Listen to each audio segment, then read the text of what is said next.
ខ្ញុំប្រកាសណាខ្ញុំសូមយកឱកាសនេះដើម្បីថ្លែងនៅការកោតសរសើរចំពោះក្រុមហ៊ុនខតបាត់ដំបងខតស៊ីម៉ង់ដែលបានវិនិយោគរួមគ្នារវាងក្រុមហ៊ុនចិននិងដៃគូក្នុងស្រុករបស់យើងបង្កើតឡើងនៅសមិទ្ធផលថ្មីសម្រាប់ប្រជាណាចក្រកម្ពុជានៅក្នុងវិស័យឧស្សាហកម្មធុនធ្ងន់យើងរាប់ពីវិស័យធុនធ្ងន់វិស័យឧស្សាហកម្មធុនធ្ងន់នៅក្នុងប្រទេសរបស់យើងមិនតាន់មានច្រើនទេគឺយើងមានរោងចក្រអាចចោទថាវិស័យឧស្សាហកម្មធុនធ្ងន់គឺរួមមានដូចជារោងចក្រស៊ីម៉ង់ទៅនឹងមាន4តែប៉ុណ្ណោះក្រៅពីនោះយើងក៏ចាត់ទុកថារោងចក្រអគ្គិសនីនិងក្រុមហ៊ុនអគ្គិសនីដើរដោយជូនថ្មក៏ដូចជា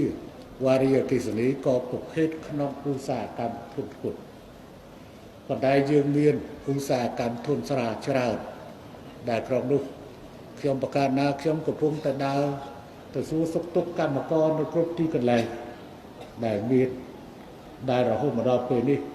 បានប្រមាណជិត60ម៉ឺននាក់រួចទៅហើយនឹងបន្តធ្វើដំណើរទៅសួរសុខទុក្ខកម្មករនៅទីនោះផងដែរ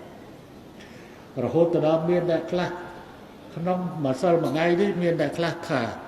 ខ្ញុំប្រកាសណាខ្ញុំស្រឡាញ់កម្មករដោយមិនស្រឡាញ់កសិករនេះជាអំពើឆោតល្ងង់មួយនៅក្នុងប្រវត្តិដែលគេមិនស្គាល់ពីអតីតកាល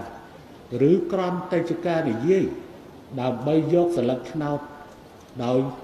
ផ្ដោតថាខ្ញុំប្រកាសណាខ្ញុំយកចិត្តទុកដាក់ទៅលើកសិករកម្មករដោយមិនបានយកចិត្តទុកដាក់ទៅលើកសិករក៏ប៉ុន្តែពួកគេបានភ្លេចថាខ្ញុំប្រកាសណាខ្ញុំនេះឯងដែលជាអ្នកនៅតាមវាលស្រែច្រើនជាងគេរហូត